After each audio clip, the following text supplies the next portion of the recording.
be followed by a meeting of the Economic Development and Finance Standing Committee.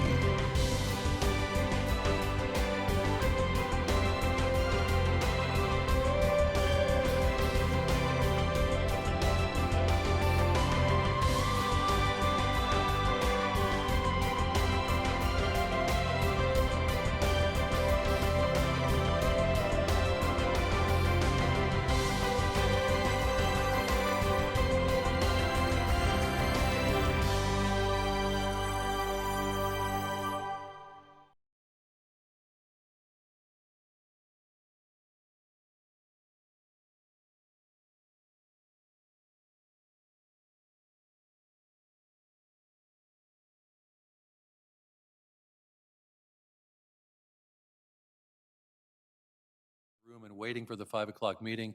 We're still waiting on Commissioner Johnson.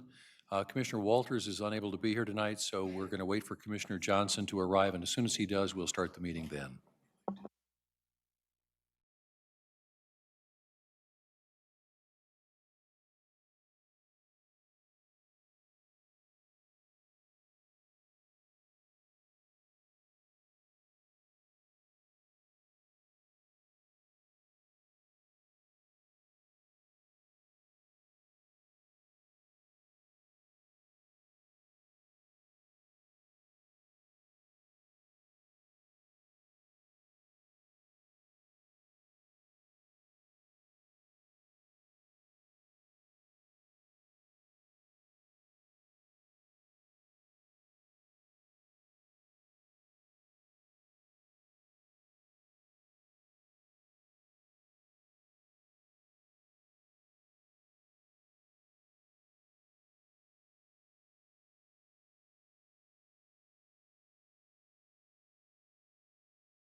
Good evening, everybody.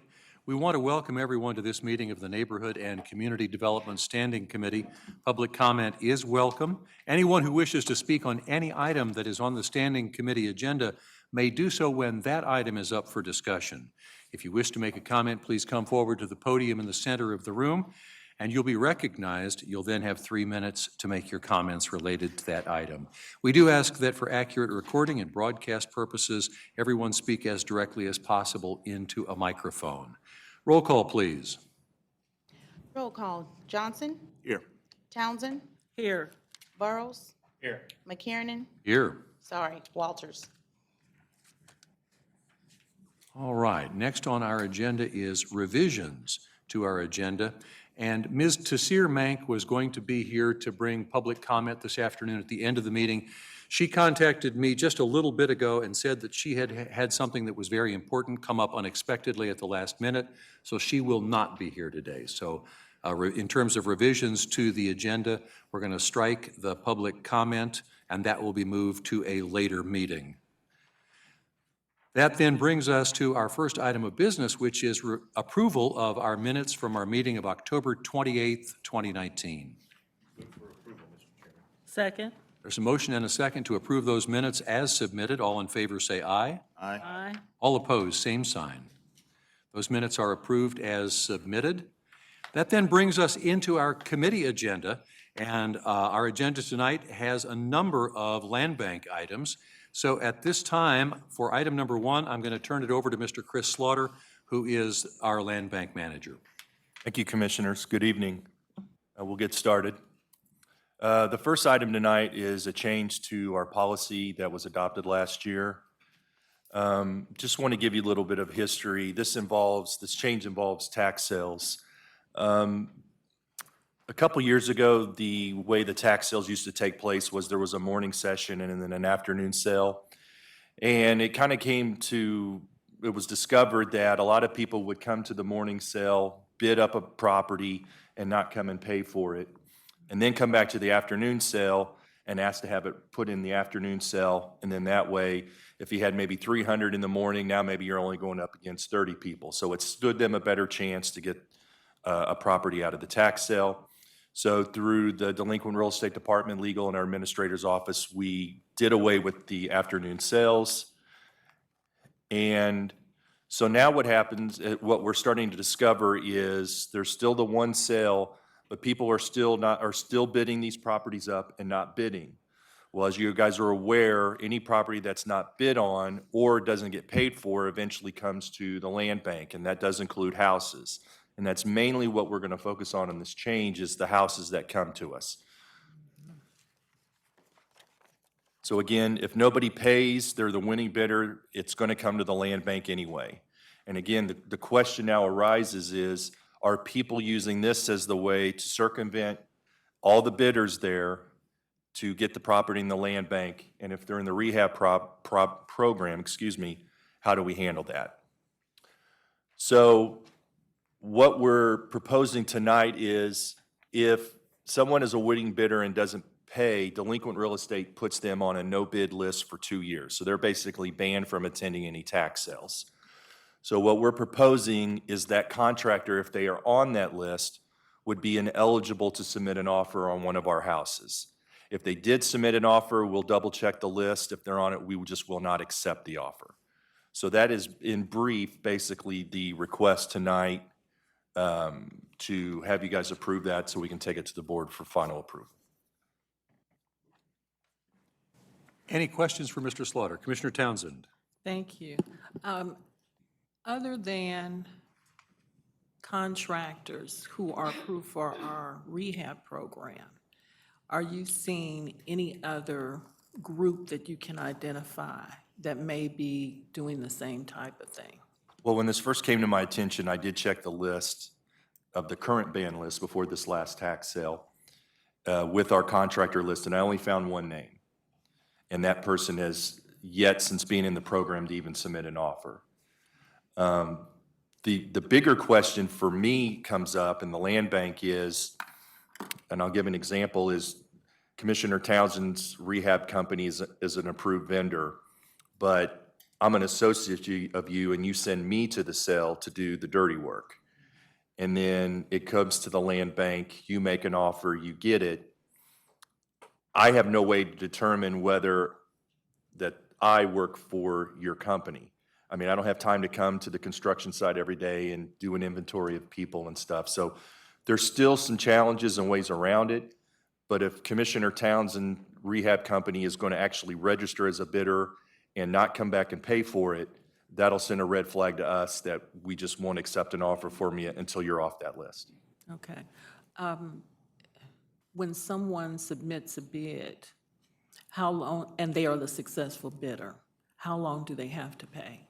It's my understanding, and legal's here can back up on this, but I believe they have until the end of that business day to come back with the money that they bid. Okay. I thought it was a very short time, but I just can't recall. All right. As you've laid this out, I don't see a problem with this, and that would certainly be a way to cut off people who are trying to take advantage of the system and lowball us for these properties. Well, and I think the other thought is most of the time there's multiple bids going up. So in a way, if this winning bidder had no intention of coming to bid it, who's to say the second or the other bidders there would have shown up with the check, which would have meant revenue for the county. Yeah. One other question came to mind. Let's say you have this bid driven up, no one actually pays for it. The expectation for the ne'er-do-well entity is that it'll go to our land bank and they can pick it up for little of nothing. The bid that was not paid drops off. So if they bid it up so that it's unattractive to others there at the sale, if it goes to Land Bank because it was not successfully bid on and paid for, whatever was bid, that higher bid, that evaporates, so to speak. You're starting from ground zero again with the value of the house. Is that correct? I mean, the way our program works is the highest points based on their offer submitted, and if there's a tie, it's generally whoever offers us the highest amount is who we negotiate with first. Would we set a floor, though? For the Land Bank? Well, Mr. Slaughter, if I could interject, in the old days, before these properties came to Land Bank, anything that was bid up and not paid for at the morning session would then come back, and it would start over at zero, and we then took action so that it would no longer start over at zero, but instead would Correct. start off at some derivative of the ending bid from the morning. And I'm going to recognize Wendy Green, who has come up here to the podium. That is correct. We did have a policy change. It came from the administrator's office that the second sale would start with the last bid from the first sale. And so this, although there might be new players, this is certainly not a new strategy that we've encountered over time. Correct. And it seems to me that the end result of this policy change is just to make sure that we are uniformly enforcing the rule that you can't bid up and then walk away. And in this case, we're just including rehabbers in this pool, because as you said, a lot of times we won't know if there's cooperation. Correct. We're just trying to uniformly enforce our policy that if you bid it up and then don't redeem it, you lose your privilege to come back and participate in a future sale for 2 years. That's correct. And if I may, what spawned this actually was our last sale. We had 3 different bidders that appeared to be sitting kind of together. They all bid and were the winning bidders on at least 4 houses each, and none of them came back and paid for any of those houses. So we just thought it was a little weird, and we looked into the bidders' names. We looked into different people that had bid on this before. We looked into if we could figure out if they had some kind of a relationship with the current owner of the property, and we really couldn't make any kind of determination as to what their plan was by doing that. So this was one of the things that we thought of could possibly be what their plan was, and at least this is something we could do a little bit of something about. And so that's how this came about. So we're really just asking people to come and be transparent and honest in their dealings during the tax sale process. Correct.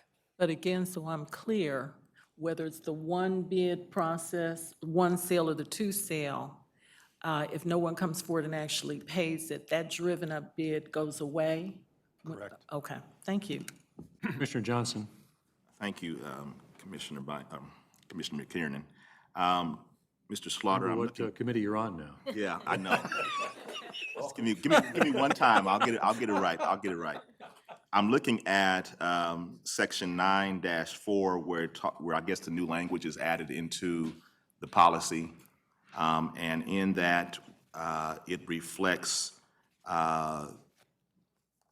any rehabber that meets the definition of section 1-4F. So when I look at 1-4F, then that speaks to the currently being banned from the bidding of the tax sale.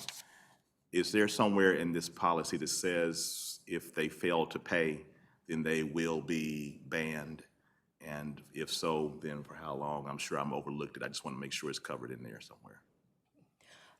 It is my understanding by referring to anybody that's banned from the tax sale, that is a 2-year ban. And so if we could possibly make a reference to our policy, our tax sale policy, but anytime that changes, then we'd have to go back and change this one. If anything, we could put just a little bit of a definitional section within there to say that if you will be banned from the tax sale, you are banned from the tax sale if you do not pay for a property that you are the winning bidder on. That's what I'm, Could do that's kind that. of what I'm referencing. Is there something that says if you bid and do not pay, then you will be banned? It is in the delinquent real estate Okay. procedures. It is there. I do also announce it at the sale, so people are aware that if they don't come back and pay, they're going to be banned. Should it be in writing in here? Just a question. I'm a newbie, so I don't think it would hurt if we did. I think I would recommend that if you know, nobody has a problem with that. Would you like to see that change made and then brought back? I'm at the will of this committee. I'm too new. No, you're not. I mean, the next tax sale isn't until April, so Yeah, I mean, we can always just resubmit this next month. okay. I just want to make sure it's clear so that there's no Good point. place where people say, I didn't know that. If it's in writing in the policy, then I'm going to take that as a motion from Commissioner Johnson to make the edit as requested and bring this back for next month's meeting. so moved. Second? There is a motion and a second. Any further discussion among the committee? Roll call, please. Roll call. Johnson, Aye. Townsend, Aye. Burrows. Aye. McKiernan. Aye. Item number 2, Mr. Slaughter. Okay, it's time for our annual conveyance report. This is just kind of a quick recap of the activity from last year. As per the state statute, we must present this to the board on or before the 31st, and we will meet that deadline. And again, it's just some of the previous data from last year.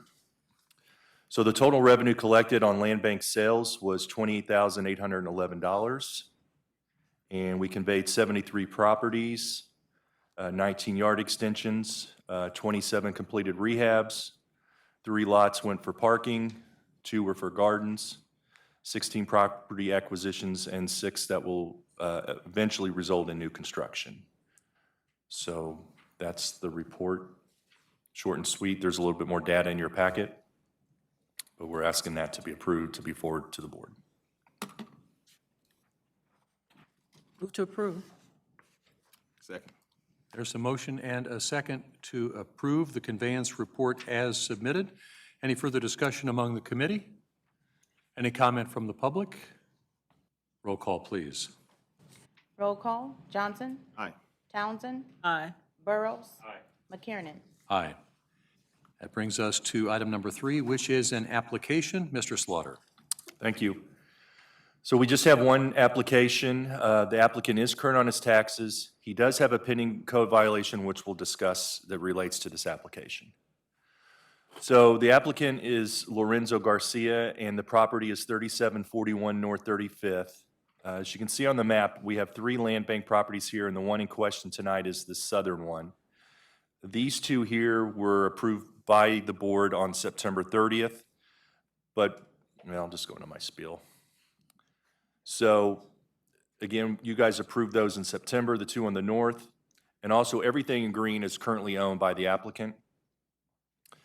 This last property tonight wasn't in until the August tax sale, but we didn't receive it until December of last year. So what I relayed to the applicant was, let's wait and get this one in, and then we'll go through this process, and then to save some filing fees, we can just deed all 3 over at the same time if this is approved as well.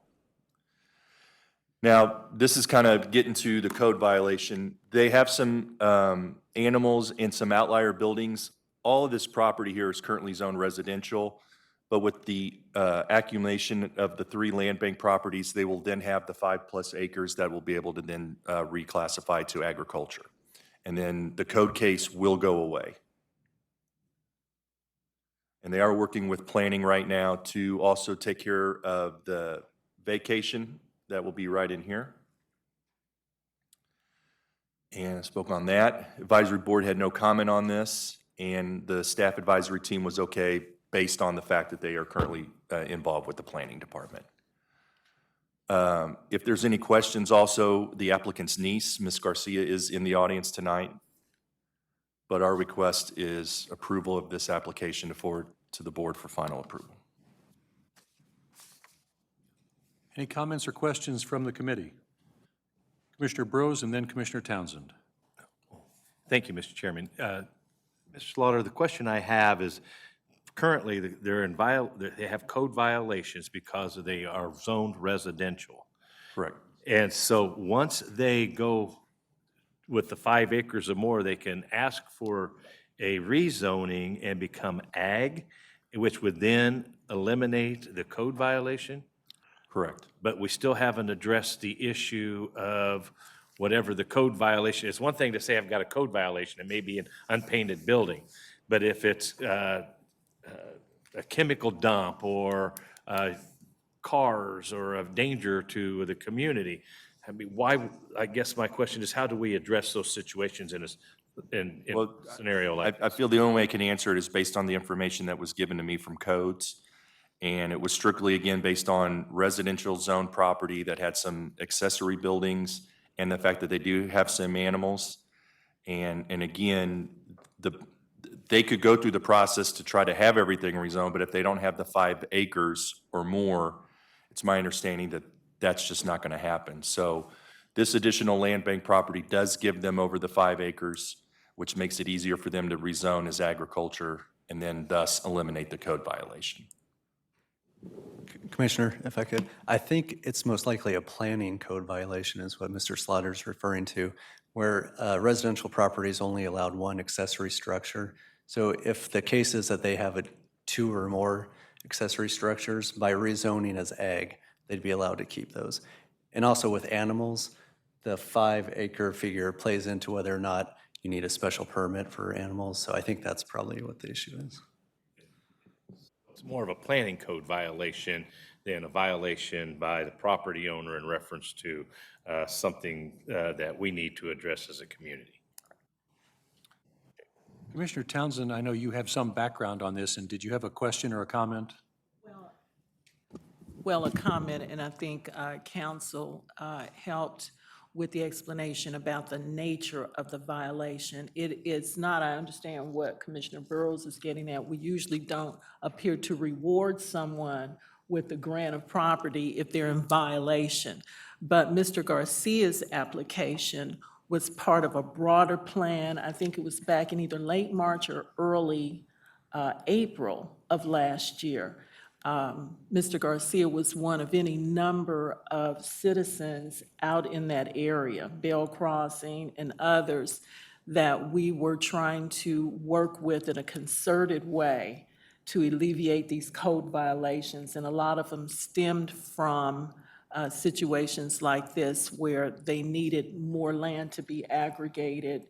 We did have some who had the other type of code violations, and we worked with that. So this was part of the recommended solution.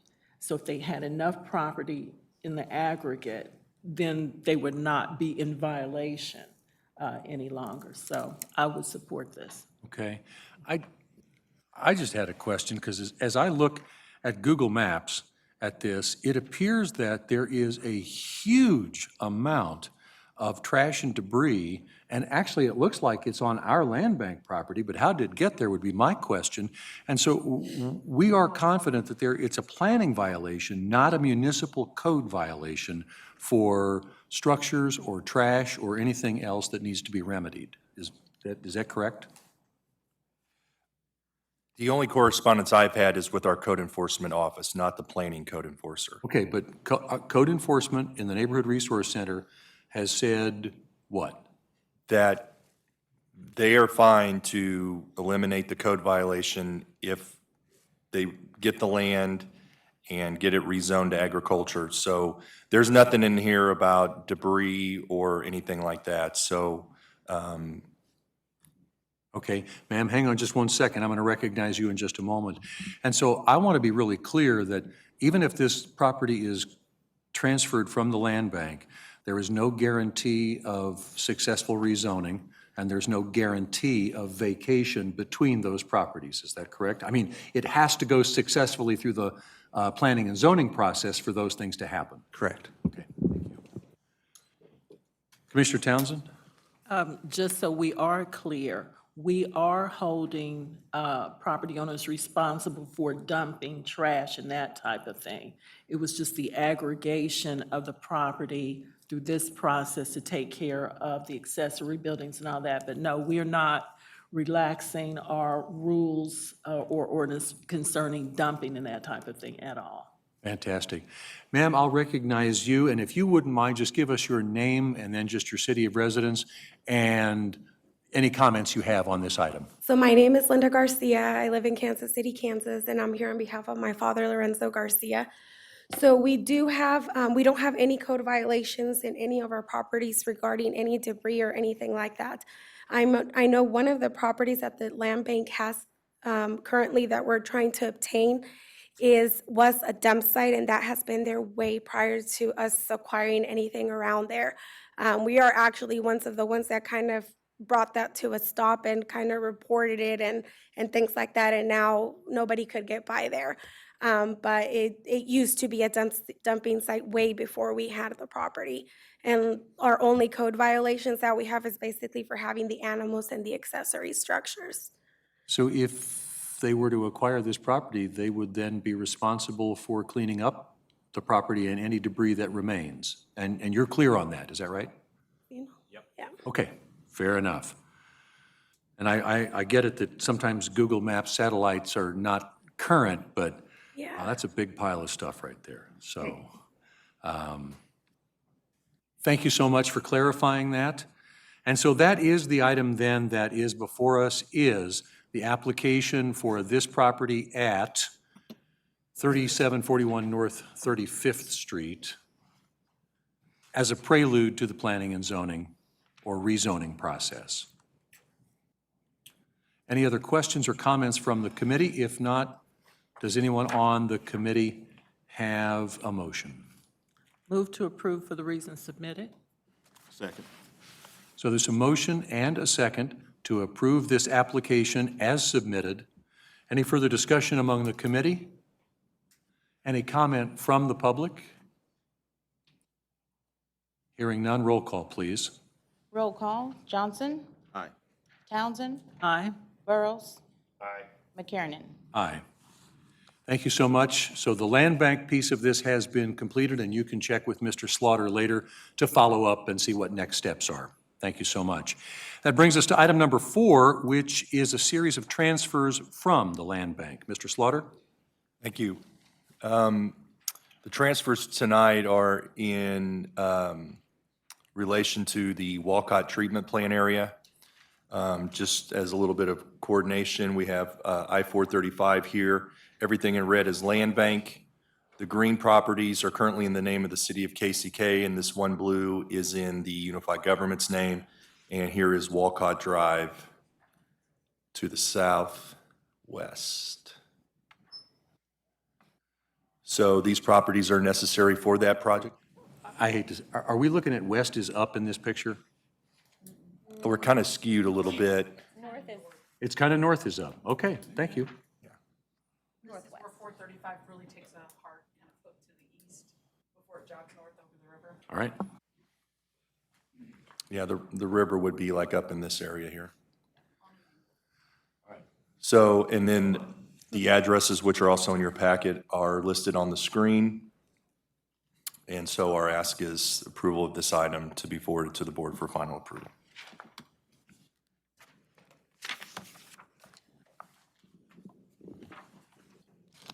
Mr. Johnson? Move for approval. Second? We have Second? not had a second. I don't So think there is, it's on. oh, you Second. both had that problem. We didn't turn our microphones on. So we have a motion and a second to approve these transfers as submitted. Any further discussion among the committee? Any comment from the public? Hearing none, roll call, please. Roll call, Johnson, Aye. Townsend, Aye. Burrows. Aye. McKiernan. Aye. That brings us to item number 5, which is a donation that is requested to the land bank. The donation tonight is 1710 North 18th Street.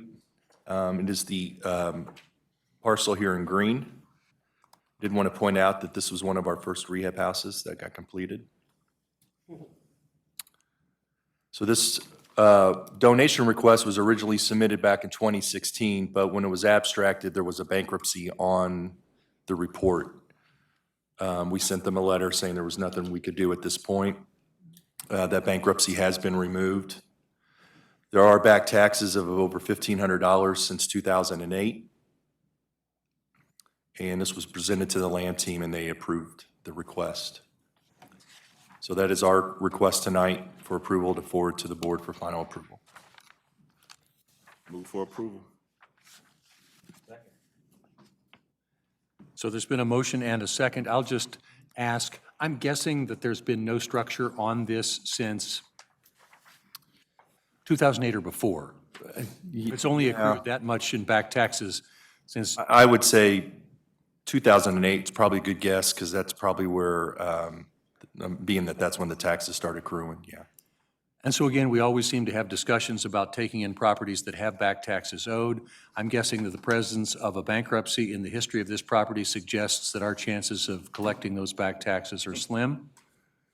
And so in this case, it seems like the more prudent measure just to accept the fact that we will be foregoing those and take the property in that we can then do something productive with it. Right. Fair enough. There's been a motion and a second to accept the donation as submitted. Any further discussion among the committee? Commissioner Townsend. I think you hit the essence of the question that was in my mind. Back in 2016, we did not move forward on this because of the bankruptcy that's been cleared. Was there any other information about why this donation was being made? I see this is from a trust. Were the managers of the trust out of town? People are just, No, I did reach out to them and didn't receive a response, but I okay. think they're just probably trying to unload it. Was Commissioner McCarron and Chairman McCarron said, we've seen these before, and it becomes a waste of our time administratively to do anything. Thank you. There's been a motion and a second to accept this donation. Roll call, please. Roll call. Johnson? Aye. Townsend? Aye. Burrows? McKiernan? Aye. That brings us to our last item. This one is for information only, and it's an update on the Land Bank Rehab Program. Mr. Slaughter. Thank you.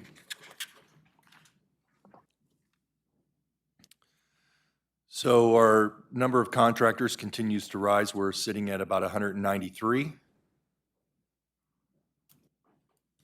And the number of houses in our rehab program is now down to 67. I have a final inspection tomorrow, so that will even drop as of tomorrow.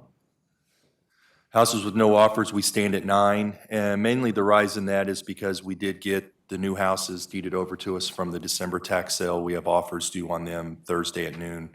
So we anticipate that number will drop. Houses recommended for demo, we're sitting at 54. And this is, of course, over the course of the program, for roughly 2.5 years. We've had the program, and in that time, we've requested I want to 54. clarify that not all 54 of those are currently on the demo list. Some have already been demolished. Some have been demoed, and some we're still So in the that's one of the process. benefits of this program is that we've expedited moving them through the process, and they are no longer a blight in their Correct. neighborhoods. Thank you. And I will add, we also had no contractors that expressed any interest for them. Right. Number of rehab started, this has dropped. We are now down to, I believe, 40, well, I think we'll be around 43 after tomorrow's final inspection. That's also just due to the lack of inventory we had pretty much last year when we were only averaging really about 3 to 5 houses per tax sale, so. But it'll go up. Houses waiting to close, we're just sitting on 1. This is the property over around 11th and Orville. Had a trailer that was removed, I believe it was an old service station. We had some tanks remediated by the state late last year, and we're just waiting on the clock to tick before they go out and do their final testing to make sure that the soil is good. But I do have someone waiting to rehab. Southwest corner, right? Correct. Okay, all right. Number of completed rehabs, we are up to 52. I think that's an incredible number that will just continue to rise.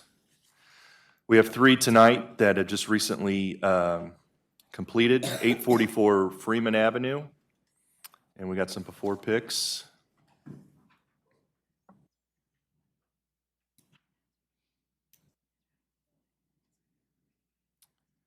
And now the completed rehab outside. This is a picture of the inside. First one's kind of facing the front door, and then I just kind of pivoted and got the kitchen. So there's a better picture of the kitchen, the downstairs bathroom. And this is another bedroom. They did add a bathroom upstairs. Or that's the second bathroom. And they did some great work down in the basement, all new mechanicals. So this property was in tax sale 338. The minimum bid at that time was $6,300. It took 17 months to complete. When we received the property, it was appraised at $13,000, and it's currently being listed for $154,950. Next house is 2513 North 22nd. I'll ask you to pay attention to the little porch on the side. And this is right across, I believe, from Clam Park. So again, there's our porch. Remember that. Some pictures of the inside. Not one of our worst looking houses when we did the open house. And as you can see, there was some issues down in the basement. So this is the completed project. Again, just spacious rooms inside. Picture of the kitchen. Bathroom. If you remember that upstairs, there was kind of like a wall that went right down the middle. It'd be a good little kid's bedroom, maybe an office area. They did also, it's just amazing what they do in these basements and stuff, but all new mechanicals. Updated breaker box. Then there's another picture of that porch. I mean, that porch alone, I think, is just incredible. So this property was tax sale 340. It was a little bit over $8,800. It took 9 months. Appraised value when we got it was just shy of $25,000, and it's currently being listed for just a little bit under $110,000. And the last one tonight is 1957 North 28th Street. And again, I think we're used to seeing these type of conditions.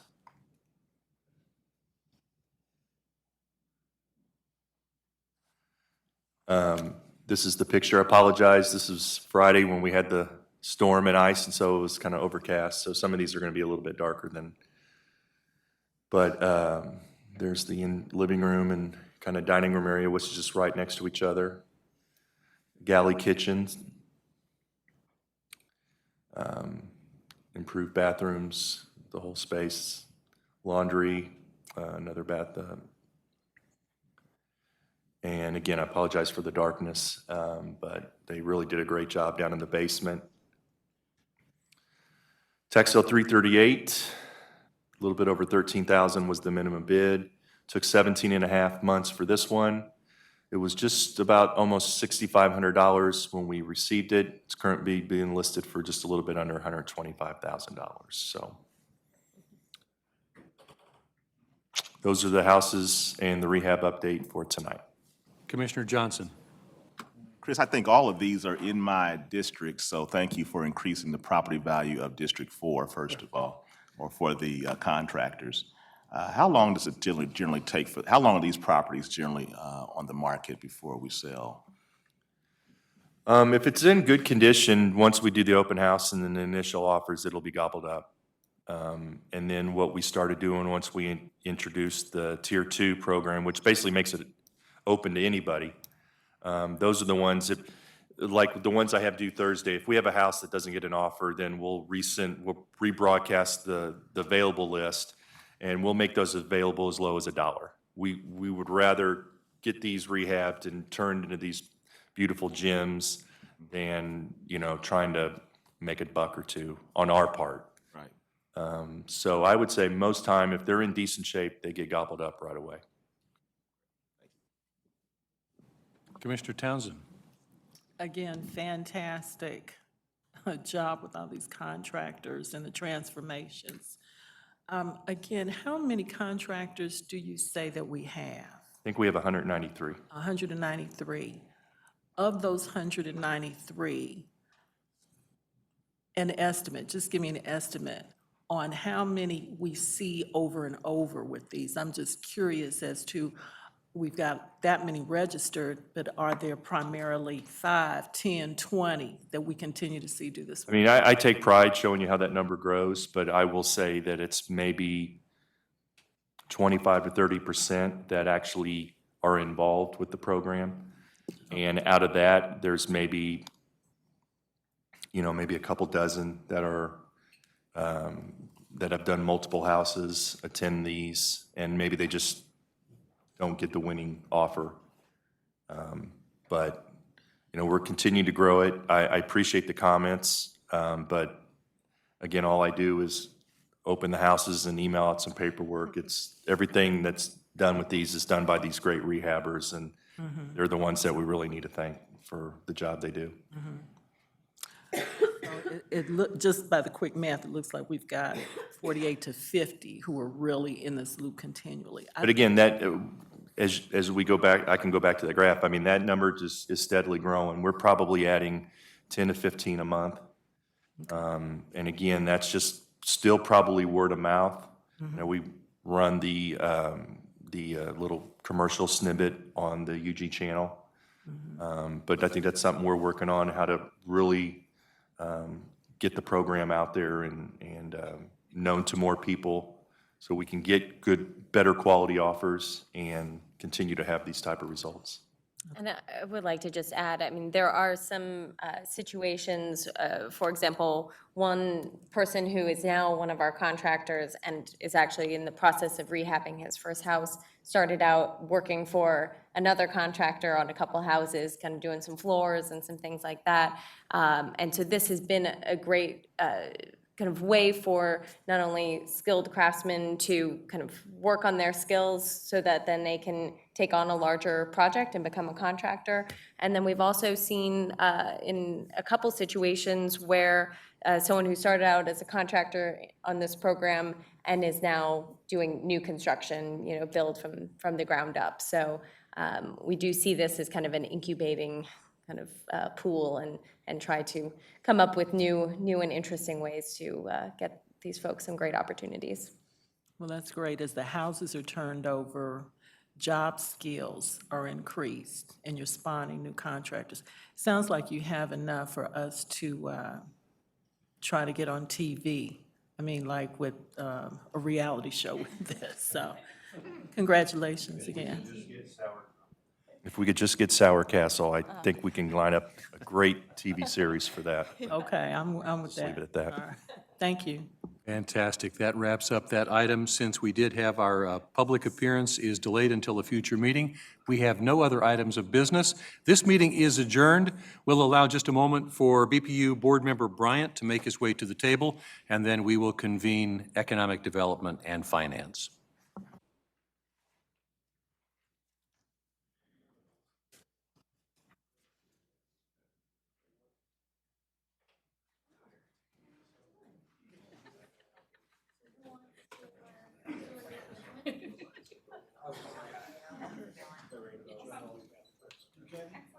Yes, nice to see you.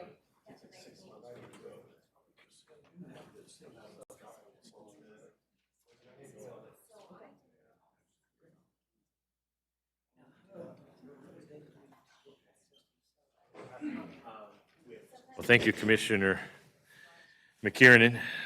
We will now start the Economic Development and Finance Standing Committee. We want to welcome everyone this evening to the meeting. Public comment is always welcome. Anyone wishing to speak on an item on the Standing Committee agenda may do so when the item is up for discussion. You will have up to 3 minutes to state your comments. Please come forward to the microphone and you will be recognized. And for accurate recording purposes, we ask all present to speak directly into a microphone. At this time, I would ask clerk to call roll. Roll call. Bryant. Here. Walters. Johnson. Here. Townsend. Here. McKiernan. Here? Burrows. Here. Next item on the agenda is the minutes from October 28th, 2019. Is there a motion and a second? Move to approve as submitted? Second. Motion been made and seconded. All in favor say aye. Aye. Opposed, like sign. Hearing none, motions have been approved, the minutes have been approved. On the agenda this evening, we have two items. Item number one is a resolution with the intent to issue IRBs for the benefit of Premier Investments LLC. Catherine Carter is our Economic Development Director, and she will be making the presentation this evening. Welcome to committee, and we are all ears. Great, thank you so much. Catherine Carter, Economic Development. I'm here with two representatives from Premier Investment, Bill Wilhite and Jim Butler. So I will go through a kind of a brief presentation and then open it up if they have additional comments, and then they are here, of course, for your questions. So a couple things, and feel free if you have anything else to add to join. So Premier Investments is a family-owned and managed company. They're headquartered here in KCK. They have over 3 million square feet of industrial space in Armourdale, as well as additional space elsewhere in Wyandotte County. Their last major project that you all have seen was the 170,000 square foot building at 500 Osage. And generally, their buildings go for distribution, it should be or manufacturing, not of manufacturing. And here's just kind of an example. This is their 500 Osage now that's up and running and has been for a bit. So you can, I'm sure you all have seen many of these buildings with the blue stripe, and always very nicely well-maintained and have great tenants. What we are looking at today is 1101 South Fifth Street. You can see that they're highlighted. This is, and I'll get into this a bit, but this is has been a problematic site for many years. You all may recognize this lovely gem.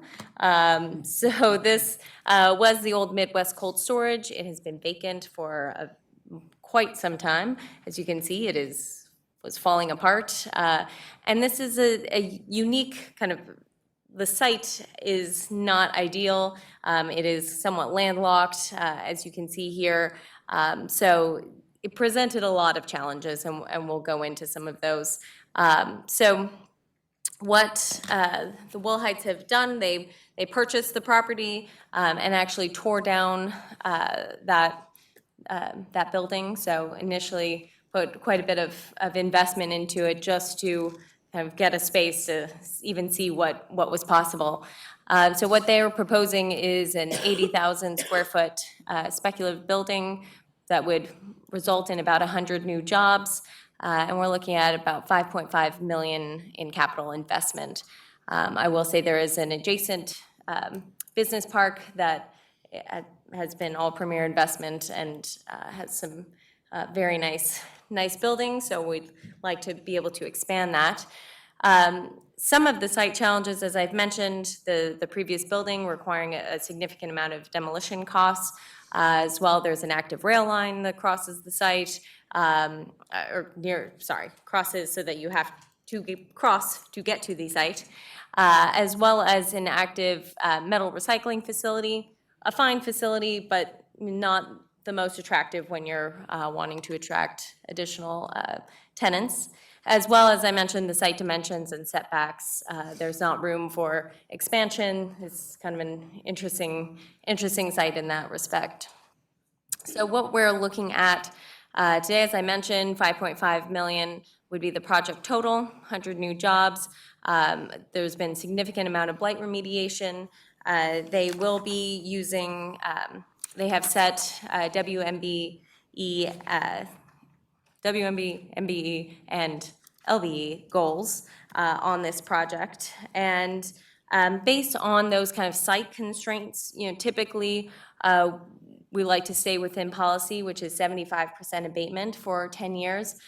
Because of those site constraints and just what it means to us to get this problem property into good use and on the tax rolls eventually would be, really quite significant. So we suggest or recommend the additional 5%, which would make this project move forward.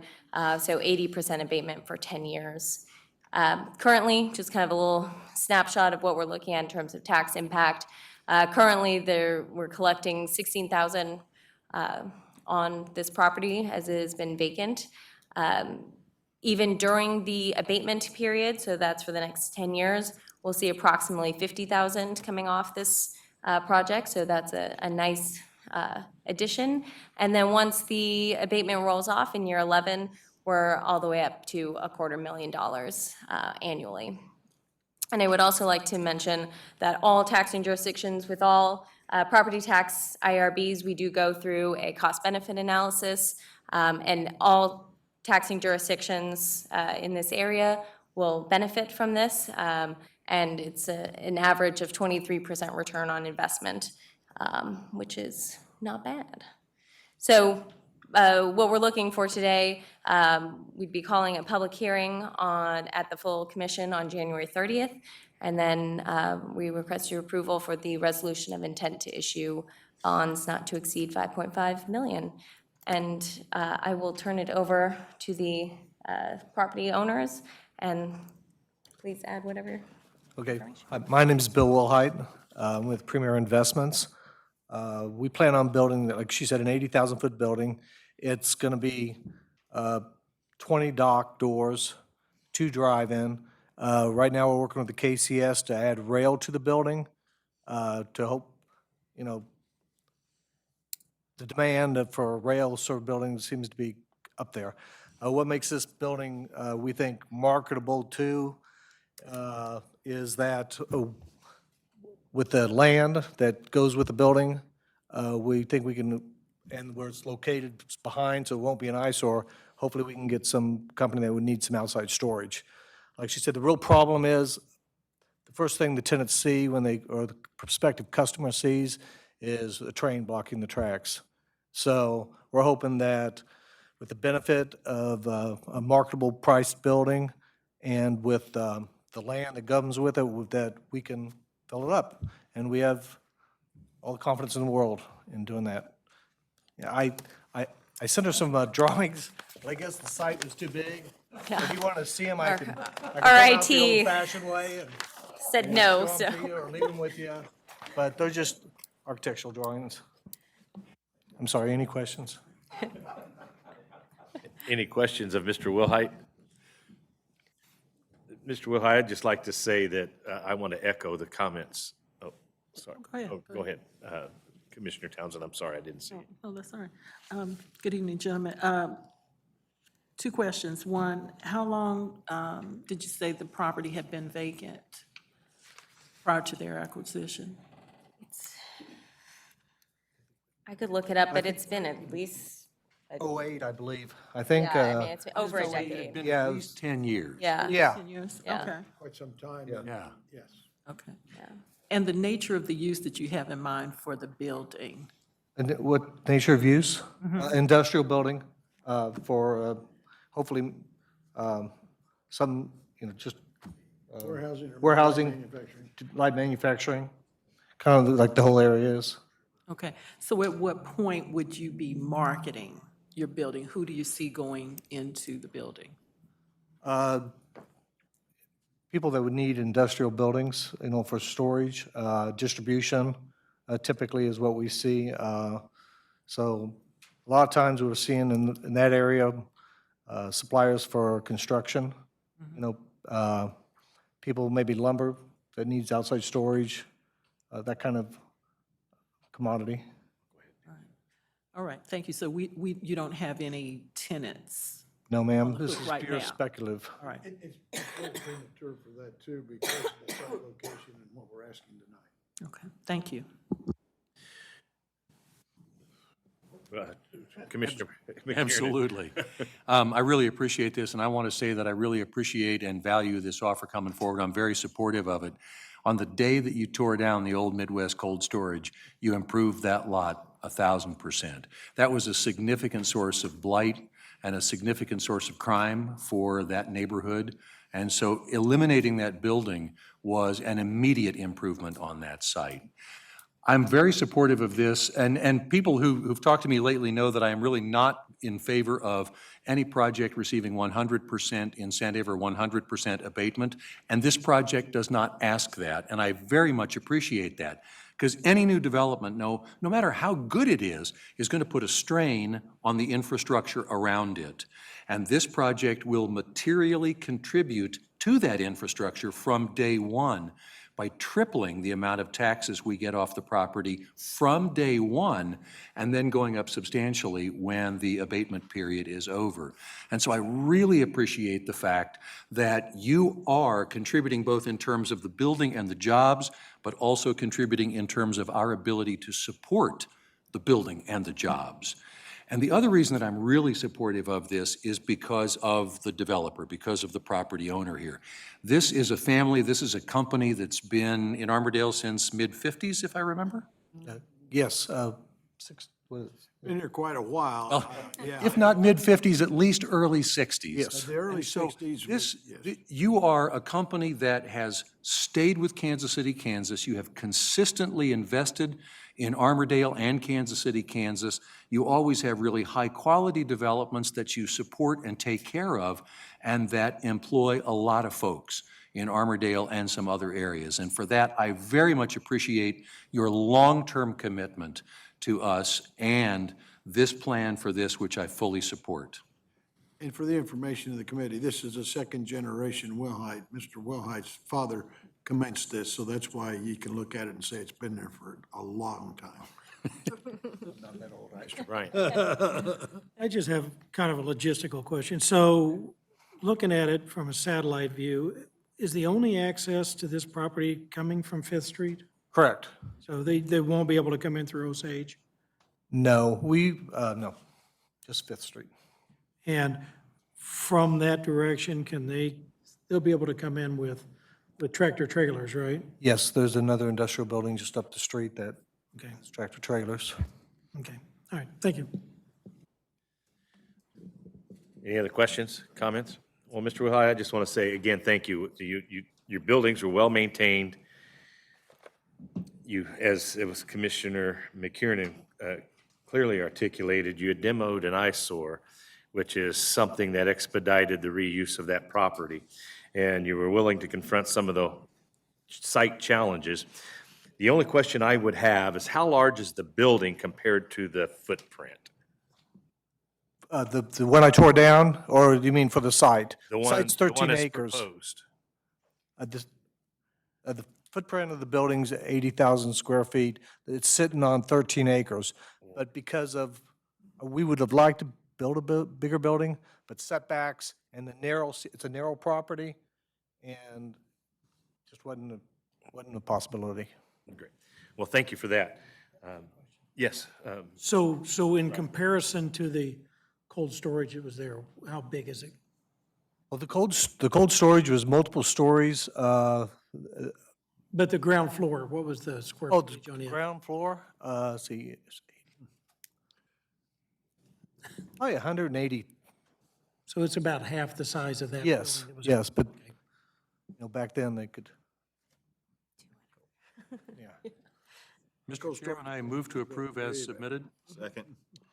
there has been a motion and a second. I do want to be mindful that if there's anyone in the audience that would care, anybody from the public would care to speak to this issue? As you approach, please state your name and point of residence. Greg Kindle, Wyandotte Economic Development Council, resident of Kansas City. It looks like this is going in the right direction, but this year, 2020, I made a resolution that we would be much more vocal about our support or not of projects. And this is one that we have been very much involved with Catherine and the Wilhite family, Premier Investments.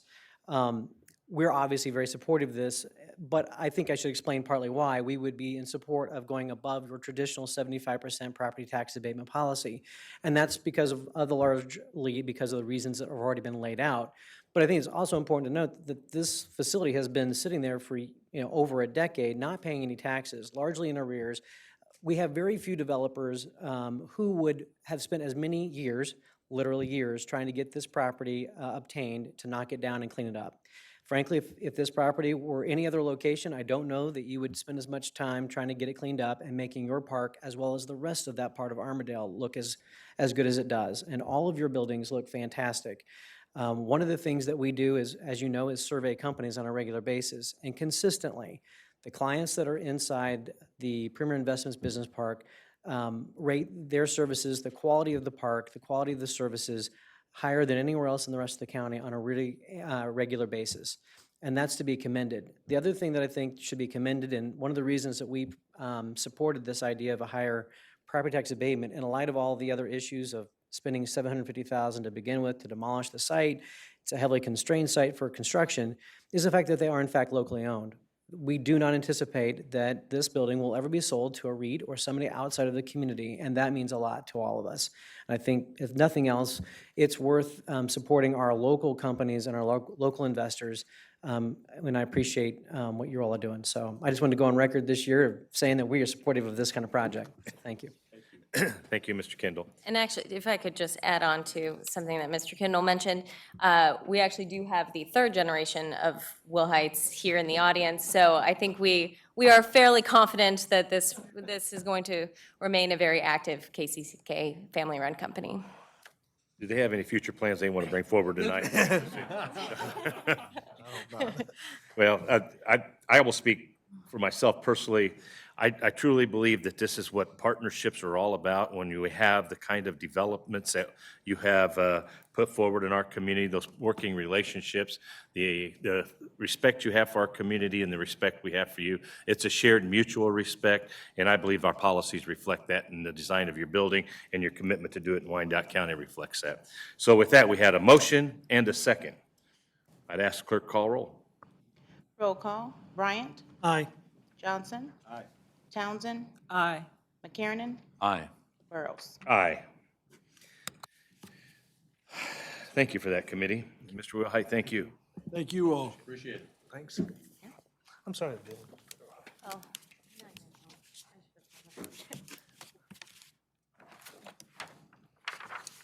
We have one more item on our agenda this evening, and it is a presentation regarding delinquent tax sale. We will wait just a moment for Ms. Hillier to get seated. And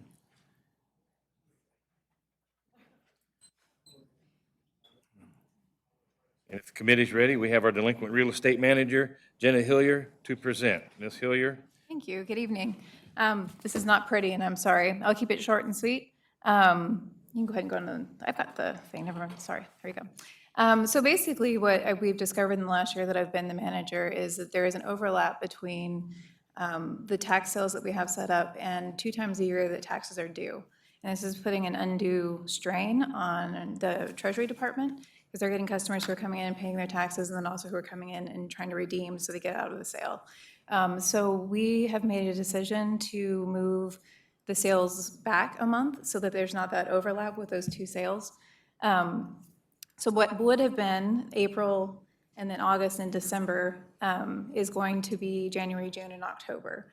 And what that's going to mean for this upcoming year is there's only going to be 2 tax sales in 2020.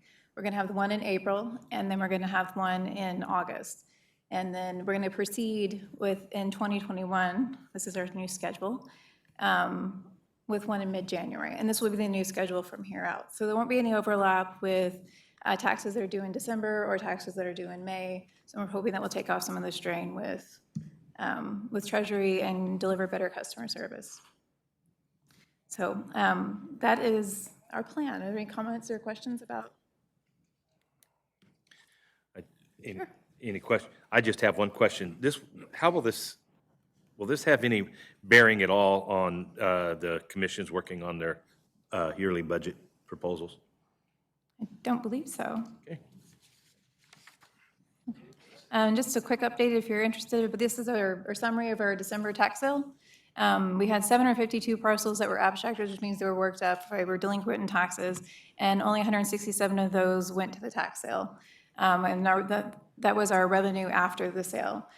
So people are coming in and paying taxes. This is demonstrating that there is a burden that's being placed on Treasury because people are actually showing up and doing this and taking care of these things. So that's a lot of work between both offices. And here is where we stand currently with our April tax sales, brand new. We are just today, we finished up our certified mail that's going out, but we've already had over $100,000 come in delinquent taxes before people were even notified. So people are getting catching on that this is something they need to do.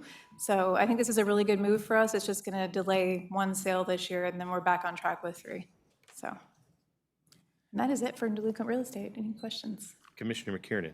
Just a couple of comments. First of all, it makes sense as to why you're doing this, especially as it relates to the timing of this relative to the other tax payments, both from the residents' part in terms of paying those taxes and Treasury's part in terms of collecting those Right. taxes. Because what I have come to find out, and you correct me if I'm wrong, that for some people, this is a good reminder that the agreement they made when they sought to own property was that they would pay property taxes. And many people use this as the reminder to go fulfill that obligation. And so if we can shift that to a time that is neither so busy nor so financially constrained for anybody involved, I think it makes great sense. And from my perspective, so be it that we happen to miss one sale. If I remember correctly, we used to only have 2 and went up to 3. Correct. So it's not that we're falling below our historical schedule. And so for all the reasons that you've put out, I fully endorse this. Thank you. Is that a motion? Well, I don't think there's a motion required. No, I was just- This is for information purposes only. You were just on a roll there, Commissioner. Are there any other questions or comments? Does anyone from the public wish to address this item? Seeing none. This is for information purposes only. That concludes there's nothing else on the agenda this evening. That concludes our meeting. So I'd entertain a motion to adjourn. Move to adjourn. Motion made, seconded. We are adjourned.